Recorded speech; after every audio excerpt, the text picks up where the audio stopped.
This is the Ruckus and The Menace Sports Podcast. Oh no! We suck again! I'm getting confused. What game are you calling? I'm calling both games. It is caught by Kelsey! Touchdown! Kansas City! Anthony for three. Bang! How we doing, ladies and gentlemen? You're listening to episode number 78 of the Ruckus and the Menace Sports Podcast. On this episode, we will be going through the pregame warm-ups, recapping moves in the baseball offseason, and updating you on the NBA in-season tournament in our starting lineup. The good, the bad, and the ugly. And we recap your NFL Week 10 with some of our top questions in the high heat, analyze some situations, and debate whether we have a vote of confidence in certain quarterback scenarios in our color commentary. We recap last week's film room, and we bring a lot more points to the table as championship week in college football kicks in our film room. Mention our studs and duds and shout them out. And that is what the summary of this episode will be. Now that we get to the meeting, now that we've kind of scratched the surface of it, let's dig down deeper into that iceberg. Ruckus, how we doing? That iceberg is pretty cold. Today it seemed over here in Kansas City it was about above freezing almost. Got to like 37, I believe. But Lucky. Lucky. It's sitting. It's kind of been teetering around freezing here.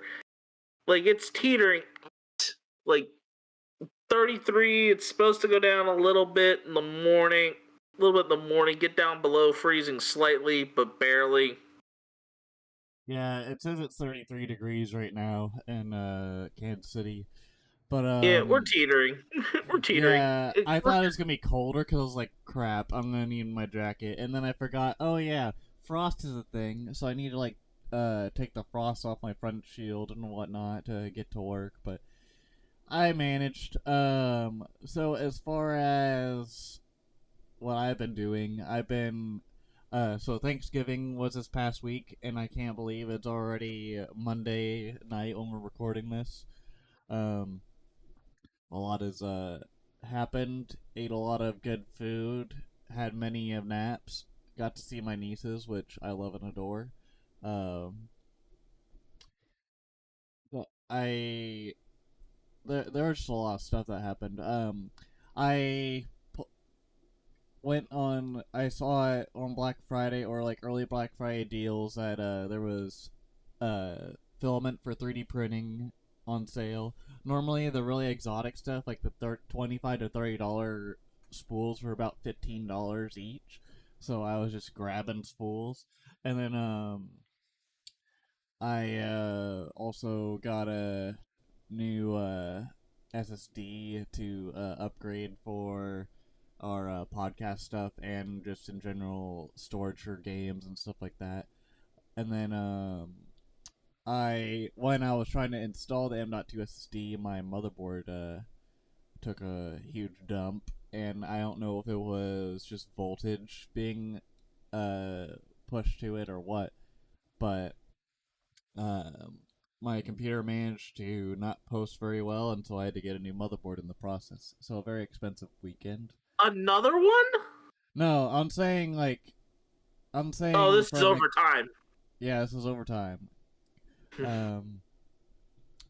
So, this one I have now is a gigabyte board that I've had for a couple weeks now, but, I was just talking about, Black Friday, or pre-Black Friday shopping, and I've pretty much done most of my, Christmas shopping,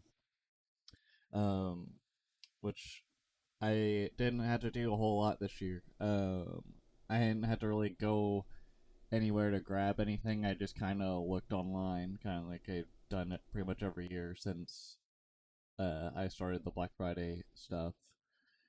I kind of miss not going out at midnight to grab the cool deals and being around other people. That was pretty cool. Just having that feeling, having that rush of adrenaline, trying to figure out what deals to get. Yes, there are some other bad cases where people were getting hurt and stabbed and stuff like that, but I just loved being out there at night. Sometimes it was really cold, and it was just fun to go out and grab the deals. It was such a cool rush. Anyway, I do not miss being in the middle of it. I keep on forgetting you're in retail.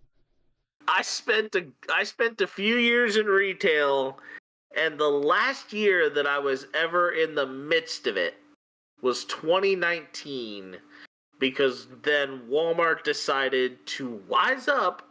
The pandemic got them to wake up and close for Thanksgiving.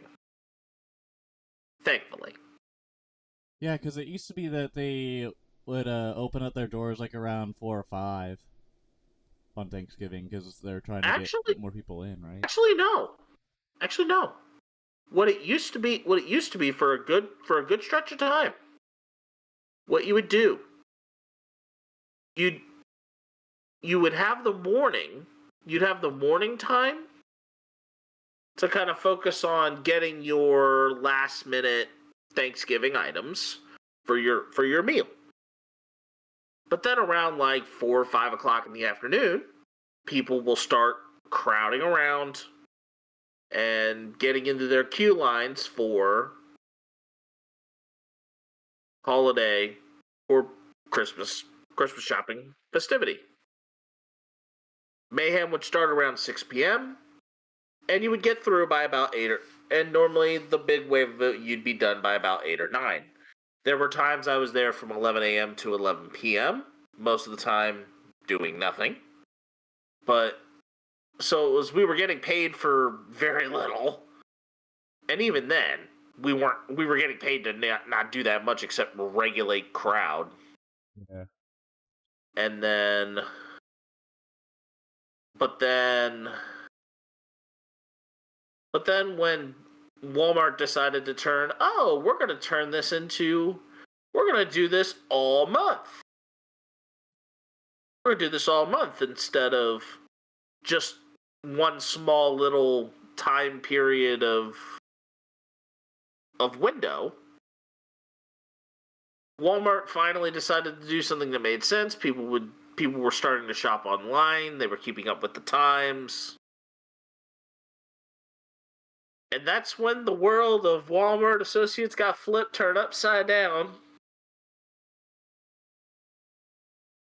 There was no trouble. There was no fights and moms getting scared and having to move with aunties and uncles to Bel Air. But that's beside the point. Yeah, I also just in general miss midnight releases for video games too, like going to them. Other than that, some still exist, but you have to run. Like, you gotta end up running into the right market of people buying it physical. So it's now gotten super, super picky as to what gets it, rather than even then, like big releases. And the digital gaming market. Digital gaming market's kind of taken away from that too. Right, because you could technically just sit at home, wait for your game to pre-download if that's available, while waiting for the time window to end for the game being locked, and that's all you have to do nowadays. Whereas back in the day, you went and bought the game physically at the store at midnight, and then drove home, and then pulled an all-nighter playing that video game. I totally did not ever do that. Wink. Now, I will say this. I would buy the game. I'd pick up the game at midnight. I'd drive home. I'd sometimes install it. More oftentimes than not, yes, install it. But because I generally had to work super early the next morning, because I was normally working either at the oh I was either coming from the paper or working early morning at the station. I just would rest for the next few hours and then eventually pick up the game during my middle of the day. During my middle of the day, whenever I had those, or get off work, get to the midnight release, pick it up, then go to sleep, do it, and then eventually, if time allowed for itself to open up, I could play it. Yeah. All right. But, Anyways, but I was just allowed to catch up. But other than that, for me, traveling wise, we ended up going down to Greensboro. Then I watched we watched the Hunger Games Ballad of Songbirds and Snakes, which was basically the formation of an origin story of the tyrannical character President Snow. Is all, in layman's terms, what that movie was about. And throughout my travels, I'd played a lot of Super Mario Brothers Wonder. And that game still, like, it's fun. The levels are immersive. The variety in stages, though you're getting I'm just going left and right to the right side of the screen. Wrong. There's still variety in the levels of how to do it. And hard to put down, like, it's a game that's actually pretty difficult to put down because you're having a little frustration with something. Oh, why don't you try doing this or try doing that? And then sometimes, I got it to work. Got it to work. Next thing, keep playing.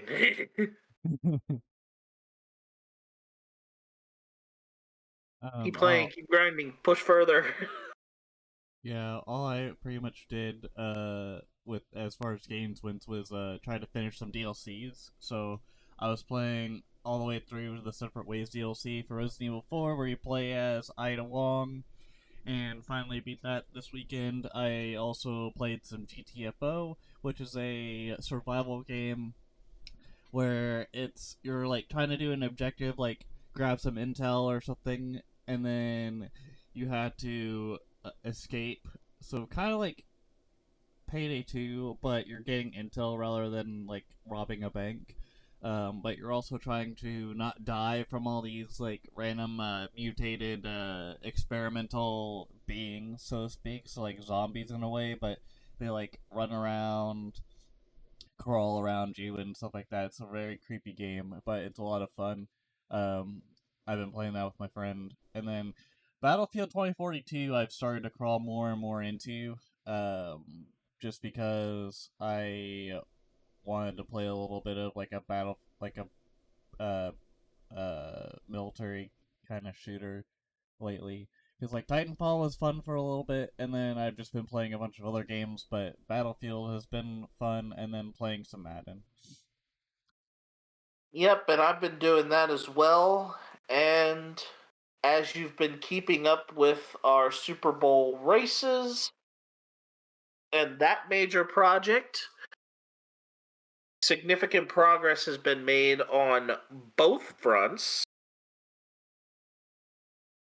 And we just released, what was it? We just released week 14 this past week. Yep, and then week 15 will be this week. And Yep. if you guys are excited, this will be one of the more closer games for me as I play the Buffalo Bills.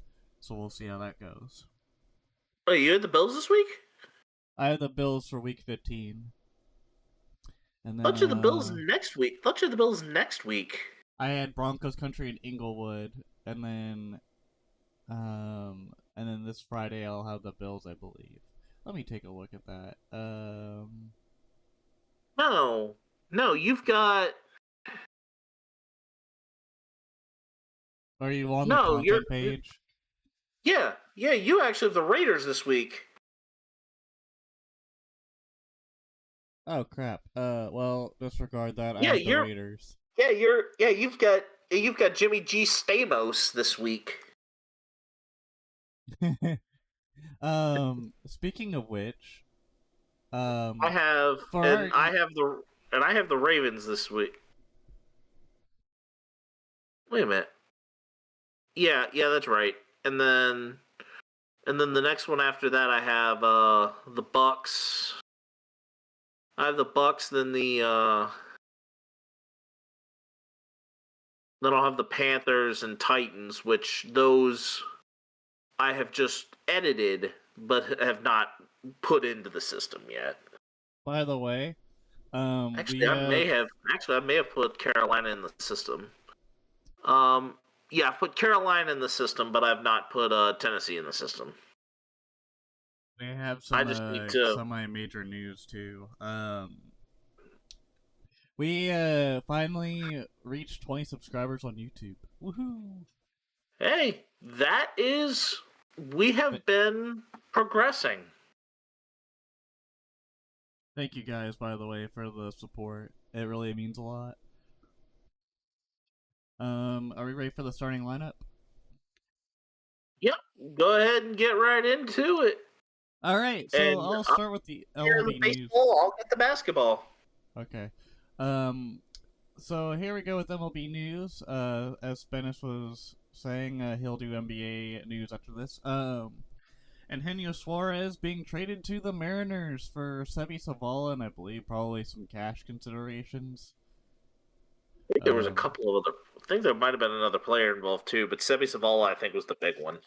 And then Cardinals continue to overhaul their pitching rotation as they have added Kyle Gibson and Sonny Gray along with Lance Lynn. Lance Lynn was like a week or so ago, so we already talked about that. But Sonny Gray and Kyle Gibson being the two newbies.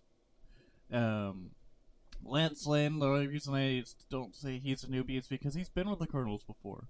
But does this mean Leba's even won a World Series with him. I couldn't recall if Kyle Gibson ever played for the Cardinals, but I don't know. He's a World Series champion, so... Yeah, but I believe in both cases, Kyle Gibson did that as a... Kyle Gibson did it as a Ranger. Oh. Because he played for the Rangers last. Well, he's now on the Cardinals. Sonny Gray is... was never a champion. Kyle Gibson was never a World Series champion, but was with the Twins. He was with the Rangers and just made the World Series with the Phillies and is coming over from the Baltimore Orioles. Oh, crap. Well, sorry for the fake news there. I think the Kyle that we might have been thinking of as far as the Cubs might have actually been Kyle Hendricks, who was the ERA leader in 2016 when the Cubs won it all. And apparently it has a rip-off nickname from Greg Maddux in The Professor.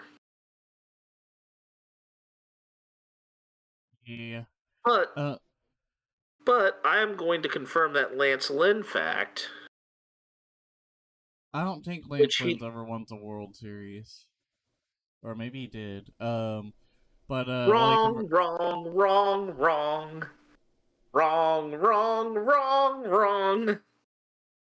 His rookie year in 2011 with the St. Louis Cardinals.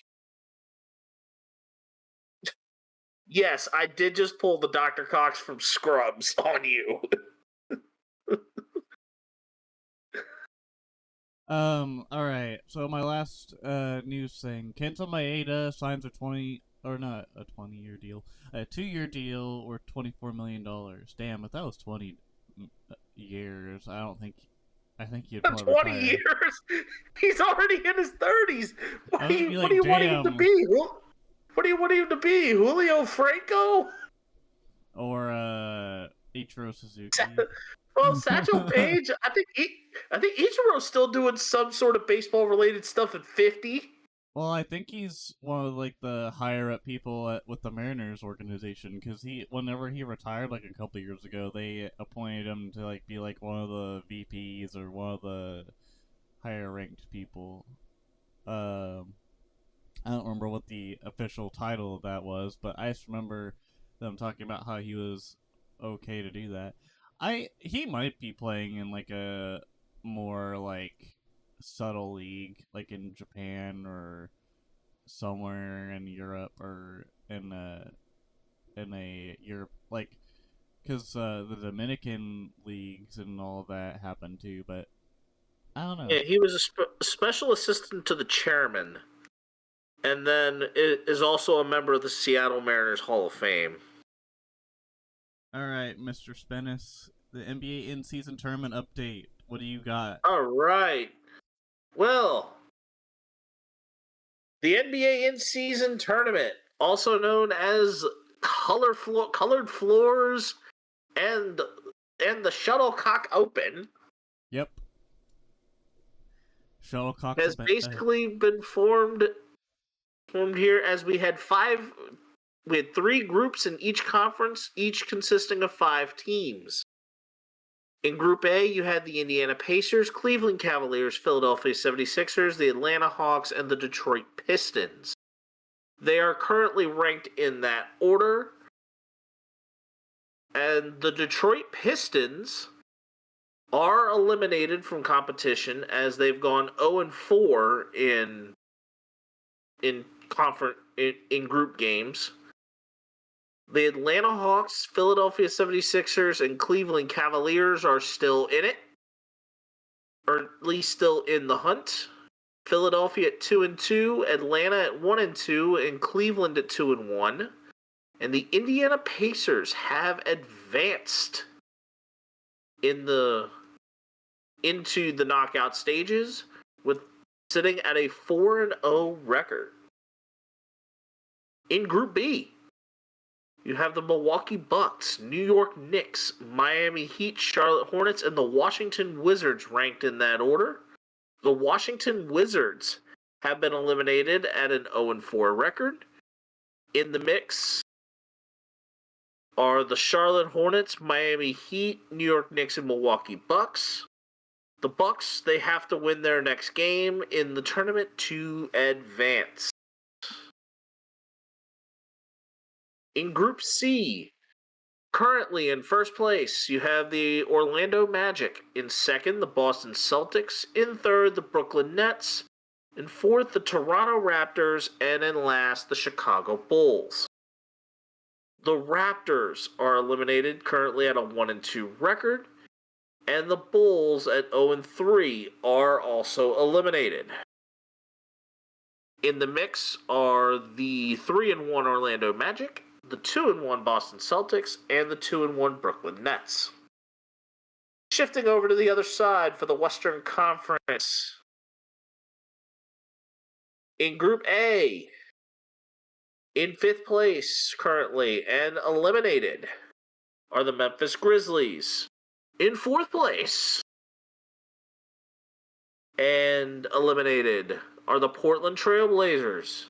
In 3rd place and eliminated, even with a 2-2 record, are the Utah Jazz. And likely the 2 teams that will be advancing out of the Western Conference, Group A, or at least the ones that have a great chance of advancing out of there, are the Phoenix Suns and Los Angeles Lakers, with the Lakers already advancing with a 4-0 record. In Group B, in 5th place and eliminated, the Los Angeles Clippers. In 4th place and eliminated, the Dallas Mavericks. In 3rd place and eliminated, the Denver Nuggets, the defending champs of the actual NBA Finals, have been eliminated. In 2nd place, the Houston Rockets, who are 2-1 in the tournament so far. And in 1st place, having won 3 in a row in their in in-season tournament games, you have the New Orleans Pelicans. And in Group C, and eliminated, are the San Antonio Spurs and the Oklahoma City Thunder. In third place right now are the Golden State Warriors. In second place, the Minnesota Timberwolves. And in first place, the Sacramento Kings. While the Eastern Conference has had a grand total of one team advance, and same with the West, the two teams that have advanced were notable as the Pacers were the first team to do so, followed by the Lakers. I think we've got a good amount of competition, a few really, really good games in the tournament coming up. The next day, really want to see what the next day of the tournament games is.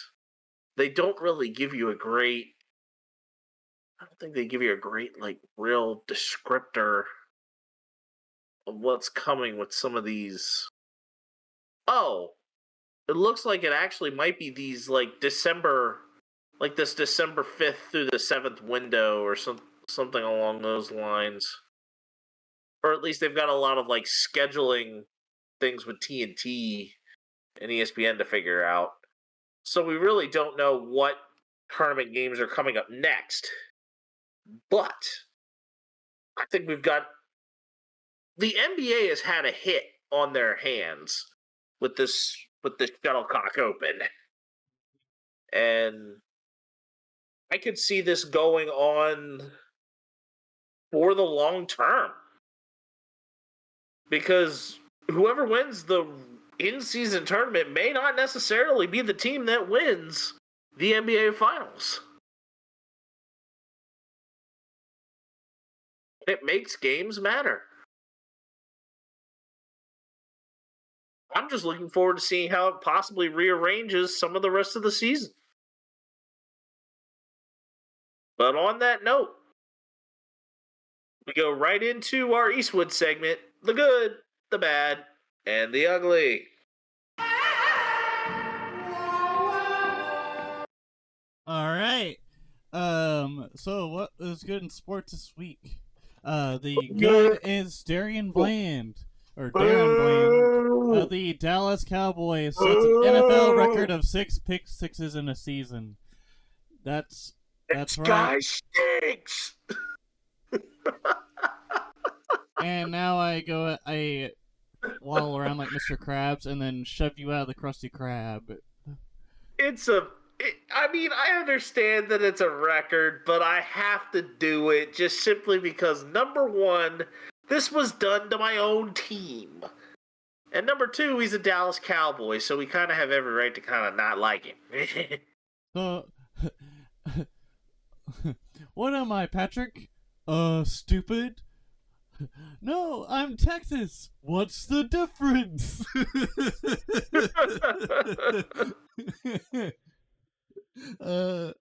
Darren Bland. As you were saying, go right into what's good. I will leave my antics as what you've done to me before in the past in certain instances where I've done this.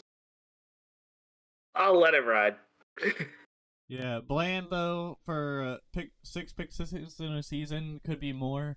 I don't know if that reaches if that makes a record compared to what Sanders did before. But I don't even know if Dion. I don't even think Dion ever had it. Speaking of Dion though, what's bad this week? Yeah, the bad this week. Oh, it was actually his 5th pick six. Okay. It was breaking the record. It was his 5th one. So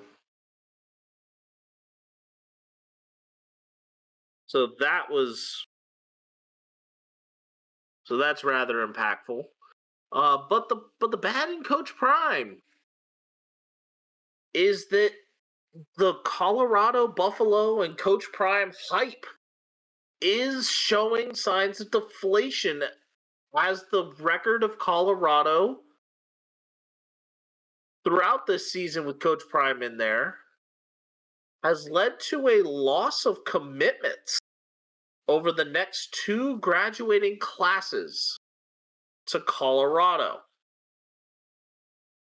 There are 8 total amongst the 2 classes, and these decommitments involve 3 4-star recruits. A couple of them were quarterbacks. Jawan Johnson was the first major decommit back in April. He was a 4-star recruit for 2024. There were a couple of 3-stars that decommitted over the time. Talon Chandler, an interior offensive lineman, decommitted last week. But as of yesterday, as of today, Danny O'Neill from Cathedral High School in Indianapolis, Indiana, decommitted as a quarterback for Colorado. Oh, why are they decommitting? Well, they haven't signed an NLI. They haven't signed the National Letter of Intent to say, hey, we're actually going here. They've verbally committed. They've given like a soft verbal commitment. But now they're decommitting to open up their recruitment. So those previous schools that they turned down just to commit to this school, they now have a shot at them. But in 2025, the most notable one they lost was yesterday with Antoine Hill as a 4-star recruit from Warner Robins, Georgia. And then Winston Watkins Jr. at wide receiver, a 4-star receiver, also decommitted a couple weeks ago. So Colorado, ever since they've started losing and kind of had their major plummet, has lost a lot of ground. And I think also with Shadur Sanders, I believe Dion was even saying he was coming back. I think he was coming back for another season. Because what of course about, that Travis Hunter. I think Hunter. I haven't heard anything about Hunter. I think Travis Hunter might only be a One Travis. and done. You can't be a one and done in college football. He's like not eligible yet.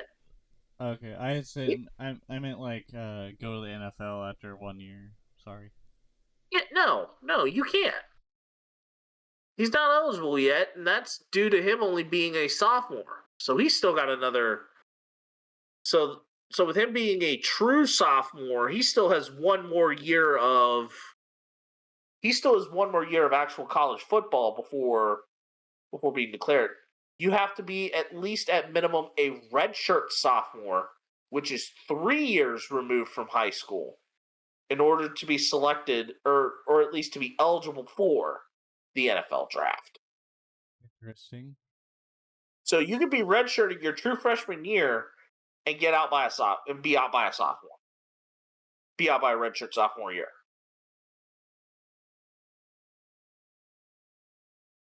But then, just if you didn't think that was bad enough, the ugly this week involves Scott Foster and Chris Paul as their personal vendettas continue to be aired and perpetuated as Chris Paul, CP3, was ejected again by the NBA ref. And even calling it to the point that Chris Paul has said it's personal and that it's against his son. It's regarding his son. I don't know the full background behind any of this, but this beef has been going on for quite some time. Gilbert Arenas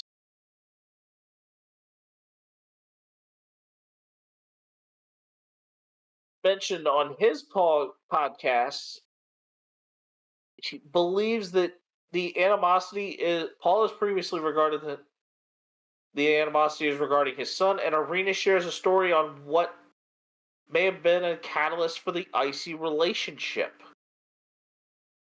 And it doesn't look like they're going to settle anytime soon. And it just looks bad. Like it looks bad. It's totally, completely ugly.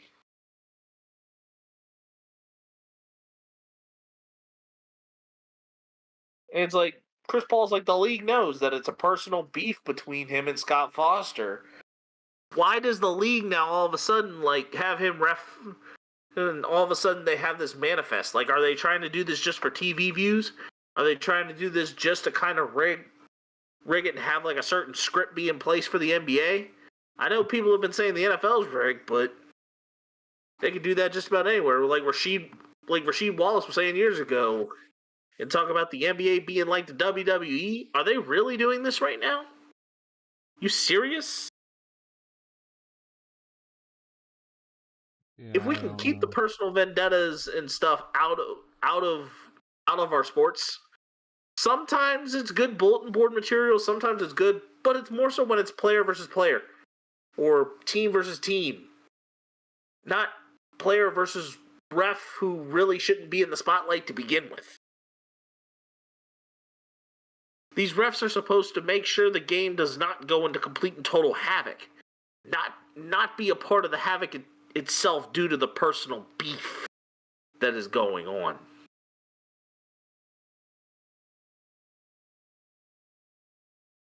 All right.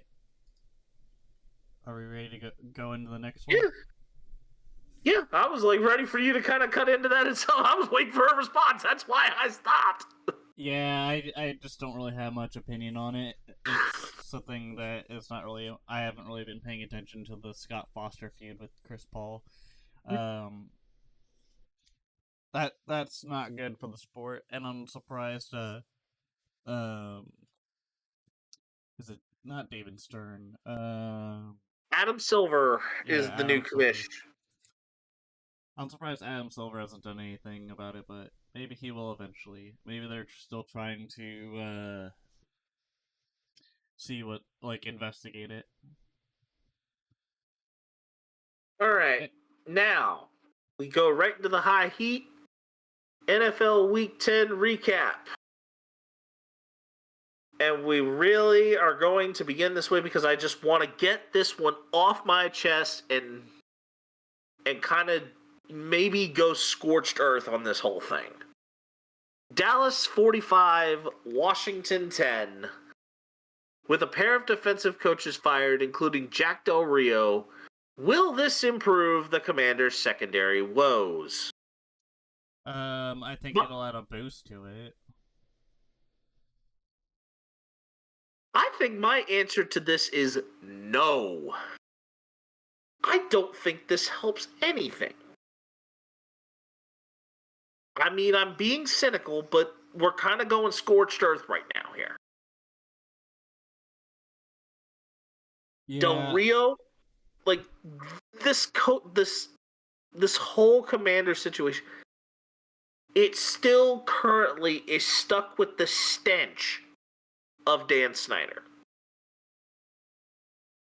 You still have a lot of different things that need to happen in order for really Josh Harris to have the team once again. And Josh Harris hasn't really had to do much yet. Why? Because he's still currently kind of seeing things out. Ultimately, Del Rio and the defensive backs coach being fired, this is just the beginning. Ron Rivera has now stepped over into the defensive side coaching. You've got Bieniemy over on the offensive side. But I do not believe that either coach, Rivera or even possibly Bieniemy, depending on if they get an offensive coach for a head coach that's not Bieniemy. I really don't think that either one of them will get the head coaching job. As I believe Rivera will be fired after the season ends. Jay Gruden the former coach that got axed by the Commanders, is now calling for the axing of the current head coach of the Commanders and saying Black Monday. So I think the Commanders could have casualties Black Monday. When is Black Monday, by the way? Black Monday is the Monday after the regular season of the NFL ends. This year, it will be January 15th. I believe it will be January 15th is the magic day that we are awaiting here.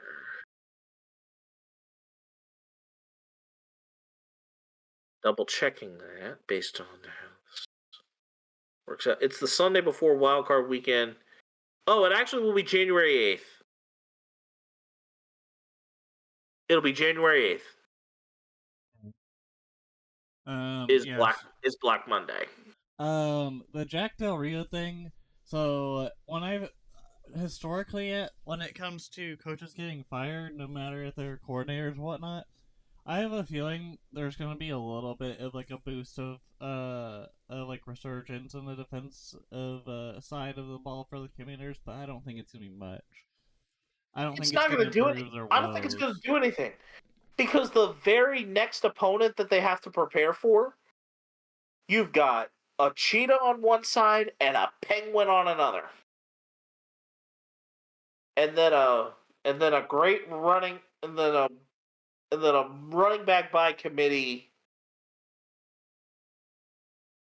there, and of course this is a defense that I don't think could truly turn Tua Tagovailoa into Tua turn the ball over.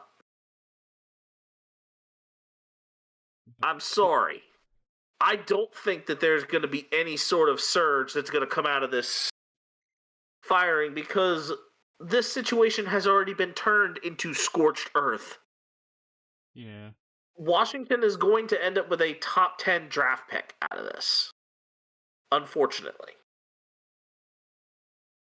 And with that, and with that top 10 draft pick, do I want them to consider picking up a quarterback? No. Do I need them to really focus on a wide receiver at this point? Not really. If you have all the confidence in the world in Sam Howell, pick up an offensive lineman, protect him. Look at linebacker. Look at possible linebackers if there's something there very high. Look at a tight end to possibly give him receiver support. Look at a corner maybe if you really see an elite corner that can give you the secondary boost you really need. Just don't do a lot of the same things that you were previously doing that put you in the position that you were in. And Einstein had to have said it. The definition of insanity is doing the same thing over and over again and expecting a different result. They've drafted a whole bunch of defensive linemen and have expected the different result of they're going to win more football games. Defensive linemen are great, but you got to look at them synergistically with the rest of your team. And not everything has ran synergistically. Look at it synergistically with your coach. Look at it synergistically here, there, everywhere. I'm not surprised if all of a sudden Josh Harris is coming in there with the organizational structure, planting C4 everywhere he can, getting the heck out of there for the time being, blowing the whole thing up and starting the whole thing over. Going to the whiteboard, erase everything, and restructure. Knock the building down, and rebuild it brick by brick. This is basically what he's doing. This is basically what he has to do, or else Washington will no longer be relevant. And it'll feel like the same old BS that the Commanders fan base has been sick and tired of dealing with. Yes, and I'm saying that from my own perspective. Oh, you were going to go right into the Tua segue? Yeah. Yeah. Go on. The Dolphins 34, Jets 13. Have the Jets ran out of gas, or are they waiting for the hope of A-Rod coming back? I think the jet is taking an emergency landing, and it's going to be a 2-week layover. Because I think Rodgers comes back in a few weeks, pending the doctor's clearance from the team doctor. That game in general was just a defensive wildfire. Because at one moment, you had the Jets intercepting the ball, and then the next moment, you had the Dolphins doing it, and then you have the Jets doing it, and then you have the Dolphins doing it, and you're just like, what the hell is going on here, man? You almost, like, your brain's, like, almost playing a mind trick on you. It's like, nope, the Dolphins have it now, ush. The Jets have it now, too. What? Oh! Dolphins got it. It was just a weird game, man. Okay. I believe that at this point has died in a plane crash. Whoa. The plane is not on a layup. Whoa. This plane has completely crashed. Crashed where? I don't know, but the whole season, I think, for them is now. I think the season for the Jets at this point is kaput. Have they crashed into MetLife where where A-Rod's Achilles got hurted? A little bit of a stretch. I was just saying that it's kind of just crashed off somewhere and no real, like, with no real major sense of having it recover. And I think right now Robert Saleh is still trying to look for the black box. Yeah. I this would agree. It's a this whole thing is a devastating enough of a plane crash to say that the black box need to be found. They got to figure out the solutions at that point. Quarterback, I think the Jets rightfully should pursue a quarterback. Yes, they need to. They are one of those teams that if they're right up there near that top of the list, pursue a quarterback. Aaron Rodgers. If they tank, I don't know. For the rest of the time, does that mean that they get at least a top 10 or 15 pick, or would they just be a top 20? They're the Jets. Yeah, the Jets are in top 10. The Jets are in the range. Jets are in the range for being potentially in the top 10. Because I was wondering, because didn't they give up a bunch of picks to the Packers? Well, I think they're sitting in the same position as the Commanders, but I think they also will be giving up on the lower end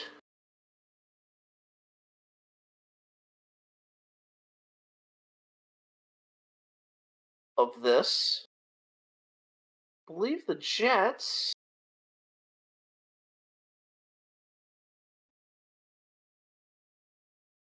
Let's see if they even have.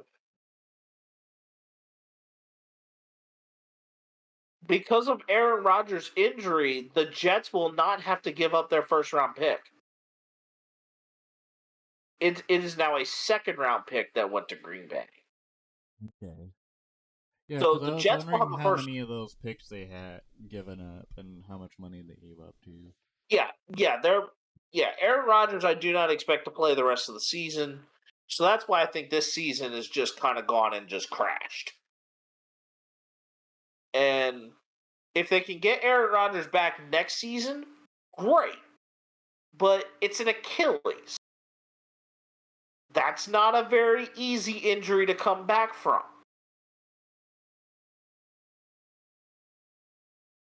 So even then, I think Aaron Rodgers should consider the big R word at this point.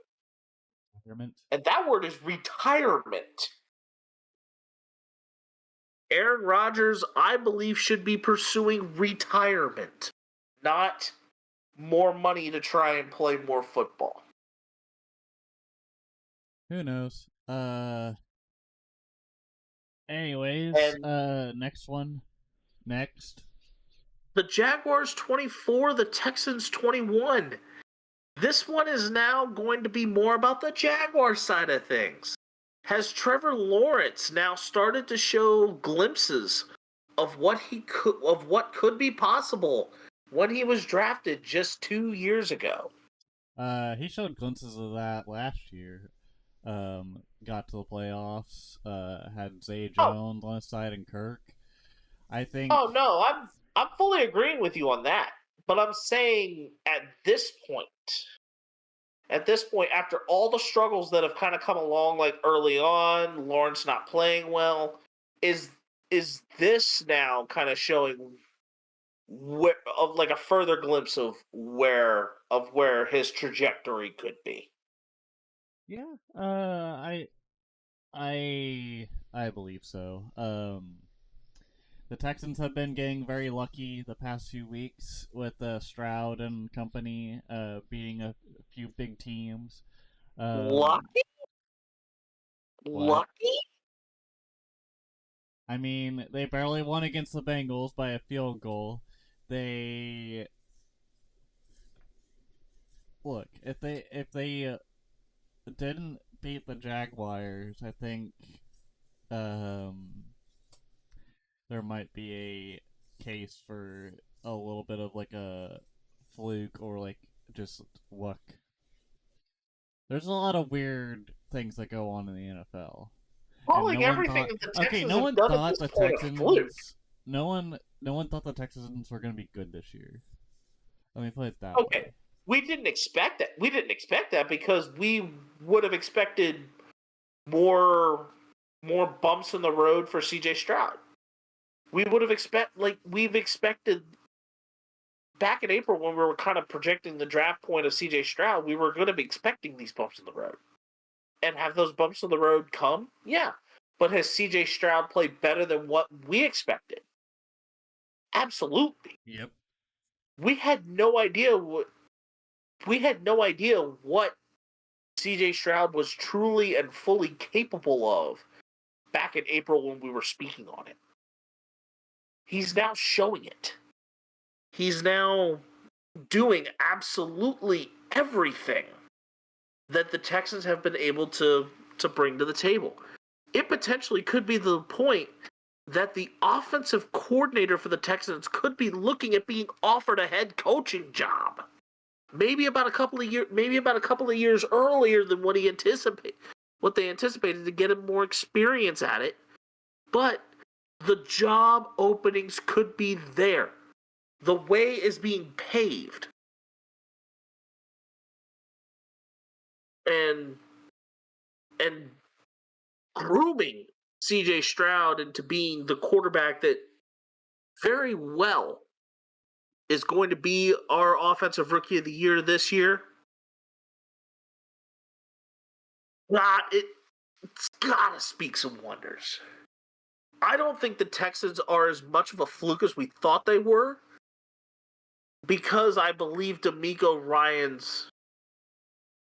We knew this when he was defensive coordinator in San Francisco, that he's got some moxie. He's got some mettle.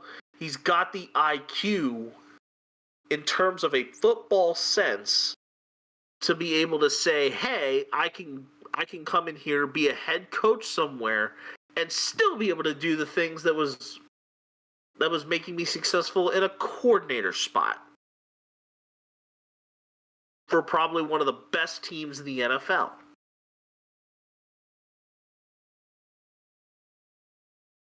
D'Amico Ryans has made the Texans not look as fluky as we thought they would have been had they been in this position. If we would have looked back in April and said that the Texans would be in this position, we would be laughed out of this podcast. If we looked back at this in August, we'd probably be laughed out of this podcast. But now that we're saying it, and now that we're starting to see that it's come more to a manifestation of what's possible, sky's the limit now. I think the Texans are probably a playoff team right now. And I think they can hold out for the rest of the season, play well, playoff bound. Bet we didn't see that coming. Next. Eagles 37, Bills 34, and this game went to overtime. Is this the game of the season so far? And what does this loss for the Buffalo Bills do for them in terms of playoff hopes? I'm gonna say this is not the game of the season. I'm gonna say the game of the season so far. I would say it would have to be between the Eagles and Chiefs in Arrowhead so far. Or actually, no. I would say the Dolphins-Chiefs. Dolphins-Chiefs was a good one. I like that one. But I'm biased. For the Bills and their playoff hopes, I think they'd have to win out, or at least have a resurgence on their team, because when you're losing in overtime games against teams that you should be beating, or at least keeping up with, when your kryptonite is not winning in overtime, that's a problem. Gotta win. You have to find a way to win a game, and then find a way to win another game, and then find a way again. And Ken Dorsey being fired a week or so ago helps that resurgence in the offense, but it still needs work. And they just looked lost a little bit when it came to the offense last week. But this week, they did pretty darn good offensively. It's just they need to keep up with the big dogs if they want to get playoff hopes. I'm going to disagree with you. Though there have been a lot of great games, I believe that this is the game of the season so far. Success on both sides of overtime. The Eagles showing that they can earn it. But where I feel that the playoff hopes for the Buffalo Bills come into play here, I think that this could I think that this could make them even bleaker.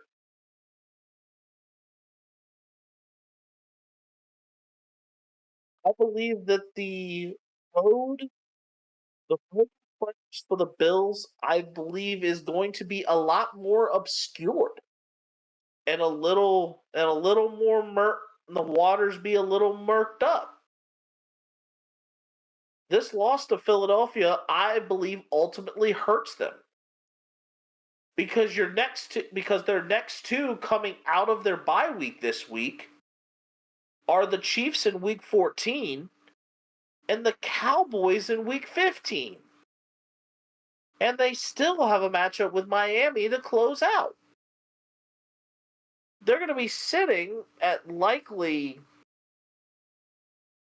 a 6-8 record with 3 games remaining. is going to open the doorway for the Steelers, the Browns, I believe even the Texans. I think the door is now opening wider for some of these teams that are sitting right there on the cusp. And that's due to the Bills' schedule being so difficult on the back end.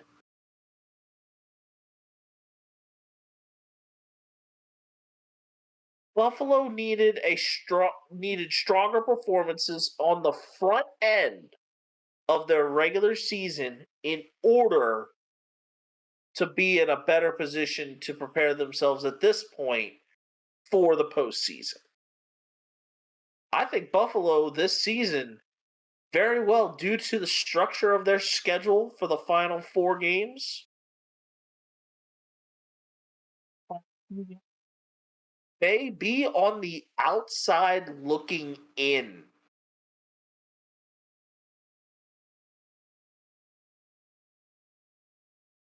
And teams under the radar will likely steal their spot. A spot that we thought they would have. And last but not least, and this question will segue into our color commentary. Titans 17, Panthers 10. With the likelihood of the first overall pick going to the Carolina Panthers increasing with every loss, will they show their belief in Bryce Young or show signs that it is time to pivot with a great quarterback class on the board? Which puts us right to our question for color commentary, starting with the Carolina Panthers here with Bryce Young. Is it confidence or pivot for our team in Charlotte? Confidence. You can't just do that to a rookie quarterback. You have to. It doesn't take a day to get them to just congeal and do good things for you on offense. It takes a matter of years, and sometimes those quarterbacks just don't congeal to that. Sometimes they're just not made for it, or they just don't translate college to the pros. Think of Johnny Manziel. Think of Sam Darnold is more of a newer case of that. And somewhat developing with that, Zach Wilson. There, God, what are the Brock Osweiler, I guess, or no? Tim Tebow. Yep, him too. Tim Tebow, as Pat McAfee would say. Um, and I feel like also Daniel. Anyways, I'm kind of naming off a lot of peeps right now, but you know what I'm getting at. I think you still, if Bryce Young doesn't do well in the next couple of years, yes, I would say don't keep the confidence in him. But I don't know. It takes a while for some quarterbacks. Some are super gifted and like freak accidents, like Patrick Mahomes, and some just don't translate from college to the football. Mahomes waited a year. Yeah, under the light of Alex Smith too. Yeah. But here's where I am. With the news breaking today that Frank Reich has been fired, my perspectives on this has shifted. If you would have asked me this question about 24 hours ago, I would have told you pivot and never thought twice. However, You must have confidence in Bryce Young because a, a new head coach is going to need to see what Bryce Young brings to the table and see if he can develop it. And I think you get a season out of this. You get one more season out of this. And if no real development shows, Bryce Young, I believe, is going to get sent packing. He's traded. And yeah, that's what I said. Sent packing in the form of a trade, which will allow the Panthers to then go ahead and pivot. Yep, and Give themselves Bryce Young could be the next Trey Lance if he's not careful. Did I say Trey Young? Or I meant Trey Lance. You said Trey. You said Trey Lance. Trey Young's the basketball player. All right. The next situation we want to talk about here is the New England Patriots. Mac Jones and Bailey Zappi. Confidence or pivot? Pivot hard. None of these quarterbacks are showing consistency. Zappy looks like he's getting zapped out there by an electric pistol that was shot by Bill Belichick saying, no, I want Mac Jones, and then Mac Jones gets zapped too by Zappy at times. Like, it's just an ongoing crapshoot right now for the Patriots. I think Major pivot that needs to occur here is that Bill Belichick needs to hang it up. Hang up the hoodie, hang up the headset. You're done. You're donezo. I think Go there's retire and out. Dude, there's a rumor that apparently he's looking to go to the Chargers or some other team to coach next year. Retire. This game has passed you by. The Patriot way has lasted for such a long time. And with the way that this landscape has kind of gone, it really cannot last much longer. Just get out while you're ahead, Bill Belichick. This game, there is nothing left for you to accomplish. I do not care if you are trying to pursue the Don Shula record. I don't care. You have not adapted. And this league has shown adapt or die. Not really adapt or die, but adapt or kind of get overcome. And this even includes how these quarterbacks have played. So not only do I feel that the Patriots need to pivot from their quarterbacks, I believe that they need to pivot from their head coach as well. And no, do not, and I repeat, do not let this go into the hands of either Josh McDaniels or Matt Patricia. Do not put them anywhere near that coaching job with a 10-foot pole.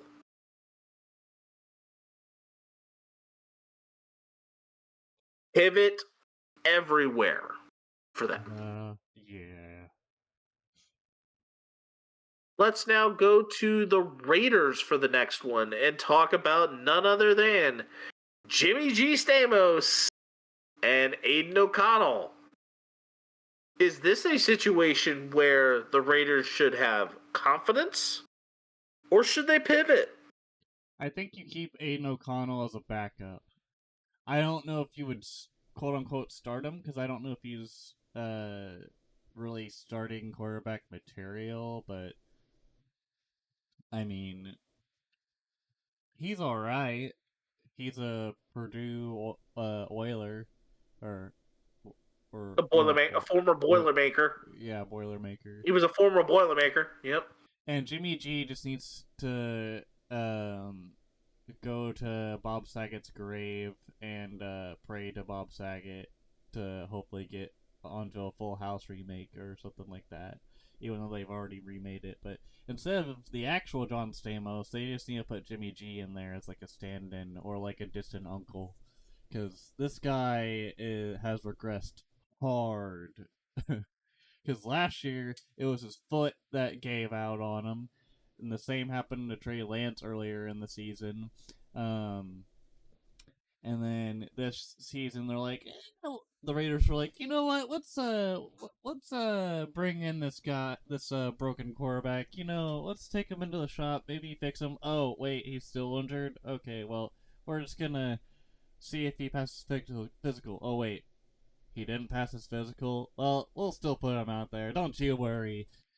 We we got this, guys. And then yeah, and he's still regressed hard with the Raiders.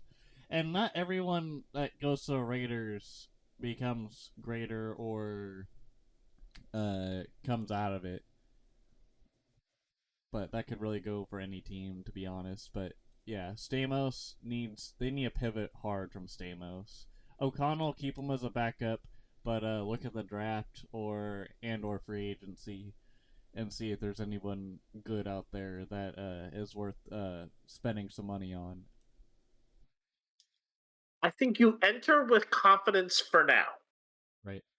You're entering with a quiet and patient confidence. I believe that Jimmy G is just more so rehab away.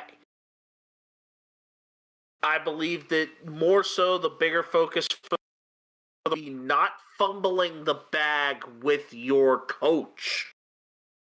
I think Antonio Pierce has shown that this Raiders offense and defense can have new life under this coach.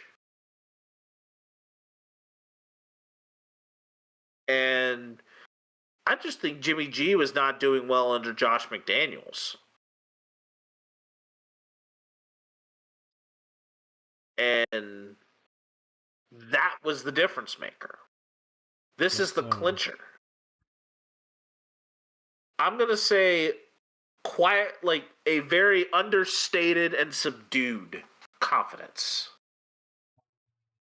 All right. To the Commanders, Sam Howell. Confidence. I think this is confidence. I think we definitely need to have confidence, and this is with regardless of head coach, regardless of offensive coordinator. If you must go for a quarterback, do not draft it round 1. Look later and focus on other harder pressing needs in the offensive lineman or tight end or a defensive position of matter other than the D line. So but I think that the bigger fish to fry other than the confidence in Sam Howell is going to have to come in the form of what is this defensive coordinator going to want? What is the head coach that's potentially about to come in going to want? We do not And know yet. Yep. We don't know this stuff yet. So we really don't know what's fully going to happen. But if I were in that situation, I would be looking at confidence in Sam Howell. Simple as that. Now we go to the Minnesota Vikings with Kirk O'Chains, Kirk Cousins, and none other than Josh Dobbs.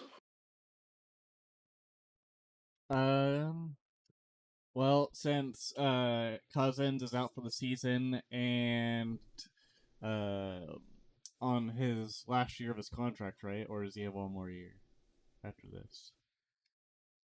believe Kirk Cousins. I think he's on his contract here.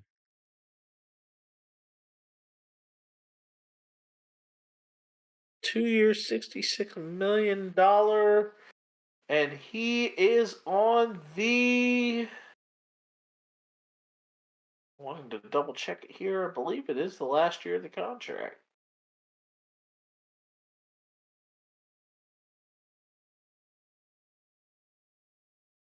Yeah, I believe he's on the last year of his contract.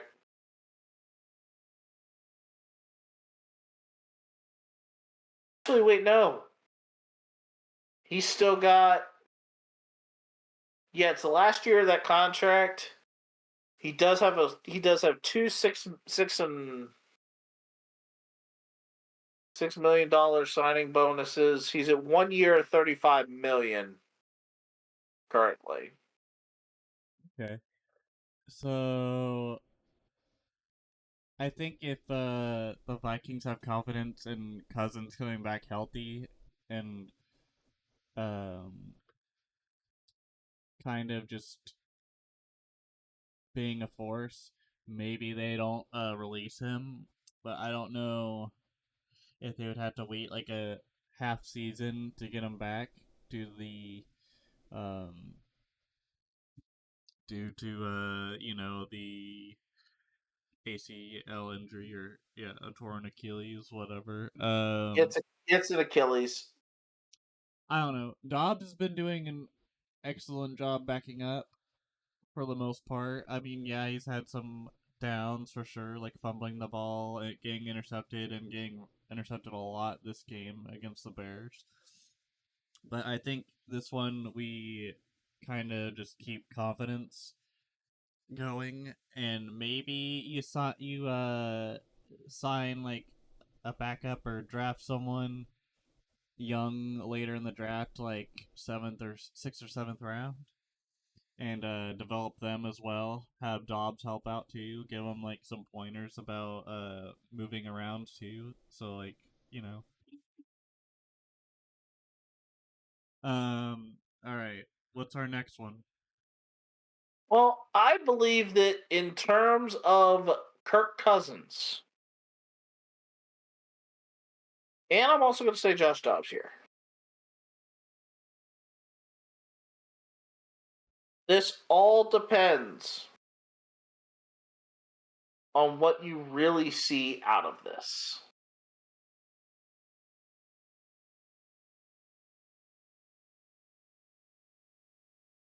I believe he is on a 1 year. He's on a 1 year contract of $1.5 million and is an unrestricted free agent. Kirk Cousins also in 2024 is an unrestricted free agent. So, with this said, you have kind of them preparing to walk. It all depends on how much money you want to put into Kirk Cousins at this point, of whether or not you choose to pivot. If the Vikings pivot, they're going to have to draft one. Or look in free agency, because I don't think they're going to be able to talk Kirk Cousins down. Yeah, I don't think so either. It's kind of hit a couple of the quicker rallies here. For the Jets, I believe we've kind of said this already. Pivot. I believe I am in a hard pivot on the Jets. Yeah, I'm gonna have to be safe on that one too and say pivot. For the Bears, I am going to say I think you can kind of go in with these two quarterbacks with full confidence. Yep. With Fields and Bagent, I think Bagent could find ways to improve even under different coaching. For the Browns, Watson, Dorian Thompson-Robinson, P.J. Walker. Confidence or pivot? They're polishing a turd at this point. I'm gonna say pivot. I think they've kind of dug themselves into too deep of a hole in terms of the Deshaun Watson contract. I think they're stuck. They're going to have to go in confident. For the Giants, Danny Dimes and Tommy DeVito. Polishing a turd. I believe this also is pivot. I think you keep Tommy DeVito as a backup, but I believe the Giants should pivot. The Titans, Tannehill, Willis, Levis. They're gonna die on that Tannehill, so I think they're probably gonna try and stay confident with Levis and Willis and get rid of Tannehill. I think they stay confident with Levis and then pivot from both Tannehill and Willis. I think they'll pivot from the two of them. Possibly look at a trade or a free agent piece that could kind of benefit them in terms of the same or similar style of quarterback that they already have. So I am going to say confidence on Levis, but pivot from the rest when it comes to the Titans. Pittsburgh with Kenny Pickett. I think they should really look into getting a backup for Pickett, because Mason Rudolph, I think. Mitchell Trubisky, and Mason Rudolph. Yeah. Yeah, both those guys ain't it, Chief. Kenny Pickett, I think, is the more consistent guy. Yes, your offensive coordinator was god awful. But And by the way, I did forget to mention this earlier. Pittsburgh fired him. Yep. They fired Canada. Shortly after, I think, they fired Canada. And then the Saints, Derek Carr and Famous Jameis, I think they pivot if from Famous Jameis at least. Derek Carr, I think they give him another year. I think they go. I think the Saints are a little more confident than what we think they are. That is the talented quarterback room. I believe in terms of Pittsburgh. Yes, we do. Yes, we do get to draft another quarterback. But other than that, it's all up to fate at that point, and seeing if they can get the right one. Derek Carr and Famous Jameis, I feel like they're confident there. And the Falcons, Desmond Ridder and Taylor Heineke. Where do you go?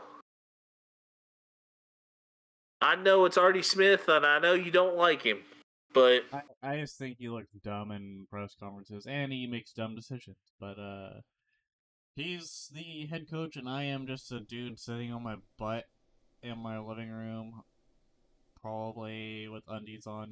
You won't know because you won't see me. But I don't know. I think they pivot, but I think I really don't know at this point. Pivot, because I mean, yes, you have Taylor Heineke on a 2-year deal, but Heineke has shown some regression, and Ridder is just not doing it. I believe that in terms of Ridder, the confidence is just not there. I believe that, yes, it is going to be the right time for Atlanta to pivot. But I do not believe that they will be in the right draft position to pivot into who they should.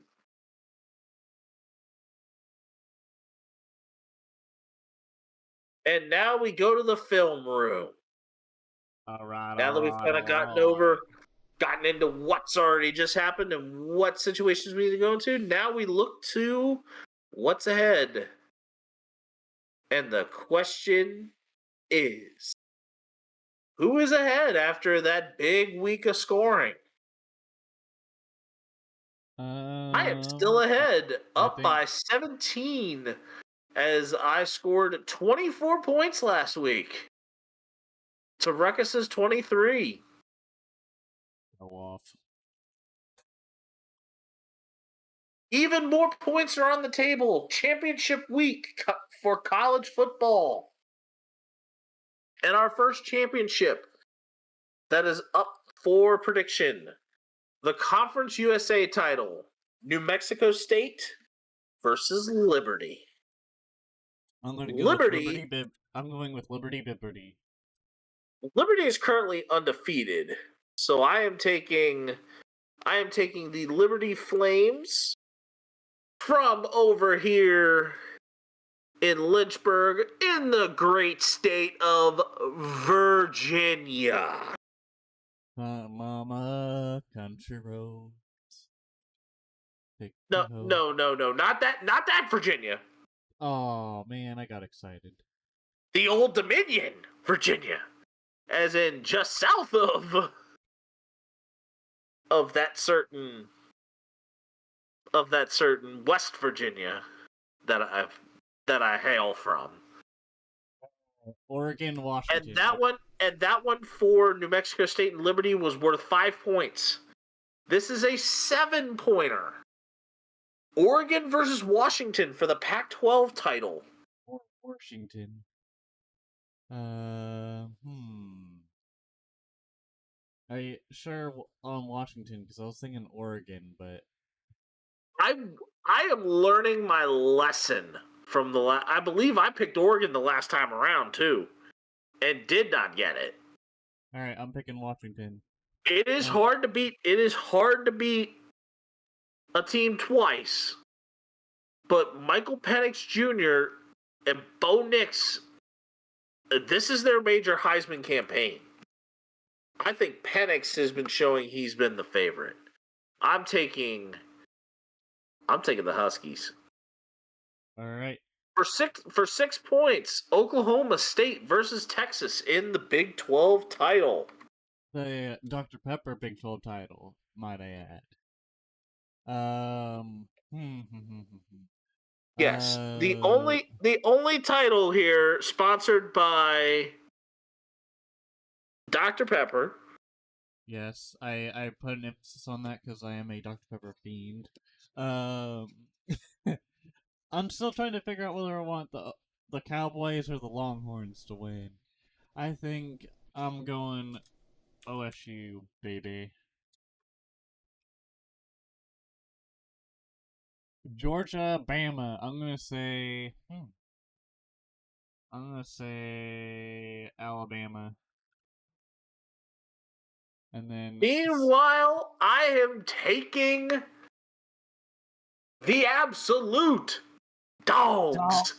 The number 1 ranked team in the state at this point that is on my mind. Georgia. Go Dogs. Yeah, I know that's And now we have the American Athletic title for 5 points. And that one for Georgia versus Alabama, the SEC title, is a 7-pointer. This one's a 5-pointer here. Southern Methodist versus Tulane for the American Athletic title. I think it goes to SMU. I am riding a. That is the I am college. gonna be riding a wave. I am riding a wave, and that wave is green. I'm taking Tulane.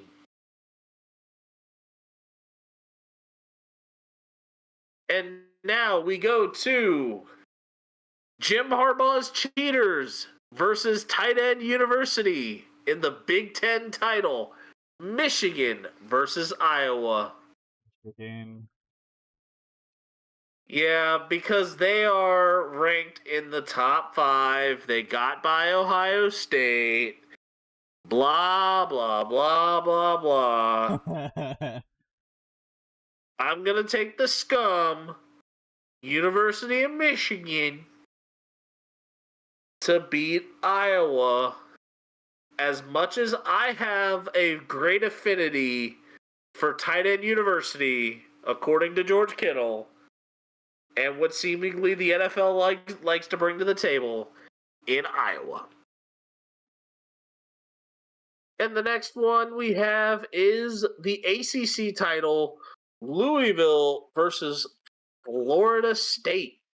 And I got my Seminoles.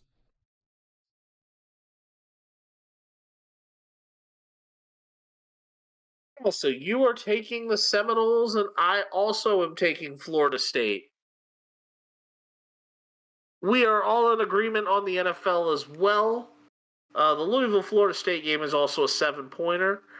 We have 9 points up for grabs in terms of game picks for the NFL, where we both have taken the Cowboys over the Seahawks, the Texans over the Broncos, and the 49ers over the Eagles. And now the fun part. We have the anytime touchdown scorer set up. So I'll go through If you're not familiar with how this worked last week, if we got none, we lost 2. We got 1, nothing. If we got 2, we scored 1 point, and if you got all 3, it's 3 points. Ruckus, who are your 3 representatives for your anytime touchdown scorers? Tiny scorers are going to be Rashee Rice of the Kansas City Chiefs, Deebo Samuel of the 49ers, and Jalen Hurts of the Philadelphia Eagles. Disclaimer. Jalen Hurts only counts in this case if he runs it in. He cannot throw it in order for this to count, unfortunately. That is the only disclaimer in this whole thing. But you have stuck to your guns because Jalen Hurts does love to run the football for scores. That this is why you went the way you did. I respect that. I am going with, on my side, I am taking the Cheetah, Tyreek Hill against the Commanders. My next one is going to be said in the form of 3 letters. And that is E-T-N. As Travis Etienne will be taking on the Cincinnati Bengals next week. And I went with the wrong Detroit Lions running back the last time we did this. So I am going to make up for it in saying David Montgomery will score against the New Orleans Saints. And now that we have this, we have those completed. We have no primetime game this week, although we honestly need to do one soon. We need to get as far as especially with us. We need to get another special guest if we're gonna do that kind of stuff now. I would say so, but it's just a matter of whether or not we can eventually find a special guest that we can have fit the mold. But now we go into who we think some of the best of this week and some of the worst of this week were in our stud and dud of the week. Go right on ahead, Ruckus. All right. Even though Josh Allen and the Buffalo Bills lost in overtime this week, my stud is going to be Josh Allen, as he had 2 ground touchdowns and 1 passing touchdown to give fantasy owners 42 points for the weekend. Or at least, in my league, he scored 42 points. I was very grateful for that, because I saw that Dak Prescott got 32 points, and I was like, well, last time Dak got a lot of points, Allen put, barely any points up on the board, but Allen was like, hold my beer. I'm going to try to do 42 points. And he did that. And then an honorable mention for me is Chris Jones, during a post-game interview, was talking about or analyzing a play in his head during a defensive stop where he was wondering whether or not he needed to make a certain play or not. But instead of saying it like that, he made it sound like a business decision. So he said that he was talking some serious business during that defensive play and giggled hysterically about it and got the interviewers involved. It was great. It was stud worthy. Just the stuff that comes out of his mouth sometimes is hilarious. All right, and then the dud, and I also have an honorable mention as well. Dud, flag on Jets player for roughing up a ref during the Black Friday game. I forgot which player it was, but it sorry, I was looking at that last play of the Bears Vikings game. By the way, Bears won 12-10 due to a Cairo Santos kick with 10 seconds left in the game. All right, back to this. Anyways, there was a flag on the Jets player for roughing up a ref. I believe it was right after there was a big fight on the play, I believe, and I think one of the refs took a little bit of a blow because he was trying to pull back one of the players. It was so bad that the ref spit up blood and lost his hat and flag. I don't think I've ever seen that in the game of football. Maybe in hockey, but definitely not in football. And then my honorable mention, Indianapolis Colts mascots. Reaction to a missed field goal for a win was literally just them on the ground, not moving at all, because they were just unhinged at what just happened. They've seen enough, so they just decided to give it up for a little bit, just chill on the ground. It was Okay, glorious and it was funny. So, for the record, I am going to say that on Clemens, the issue is more so the fact of him making contact with the official. I know he was trying to intervene in a fight, but he did hit the ref, made contact with the official, and unfortunately, due to the letter of the law, is why he was disqualified. I mean, did the ref intend to be in the exact spot of where he was as this was going on? No. Did it happen, unfortunately? Yeah, sorry about your luck. You clocked the guy, you made him bleed. Unfortunately, the refs are going to have to toss you. However, my first stud, I'm going to go with the honorable mention this week, and I am doing it again. Some absolute dogs. As my old high school, the Martinsburg Bulldogs, will be making a trip to Wheeling this weekend for the state championship after they defeated Huntington 49-26 on Saturday. They will be traveling up to Wheeling Island Stadium to face the Princeton Tigers, who just defeated Bridgeport 73-70 in a state semifinal game the night before. But my actual stud this week goes to someone who I think we kind of take a little bit of resemblance in kind of our approach to this whole thing. I'm a fan of an NFC East team. You're the Chiefs guy. We kind of take a little bit of resemblance to these guys with the Kelsey brothers, as Jason Kelsey was able to get his brother Travis on a feature with the Philly Specials, which consists of Kelsey himself, Jordan Mailata, and Lane Johnson. That's kind of their little singing group for the 2023 Christmas special album. Jason and Travis both did Fairy Tale in Philadelphia together. I know Ruckus heard it last night. surprisingly good for what it is. Enough money to make production actually decent though as well. They didn't just like do it in their garage and then just Oh yeah, do it like they raw. had the money to go into an actual recording studio and do. Although you actually surprisingly could still make somewhat of a recording studio for if you had all the supplies already in case, I think like they as already far as the kind of did. technology, for reasonably cheap. Still reasonably cheap to find things to soundproof an area enough to make it a recording studio.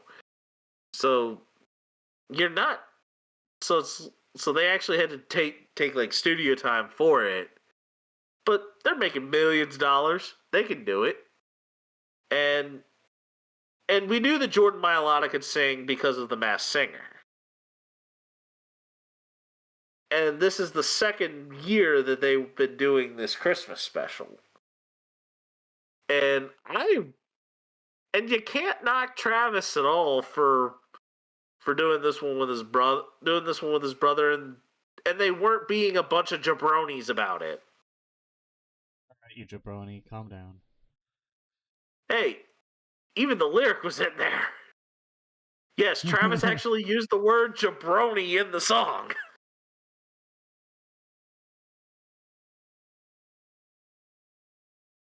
Alright, what's your dud?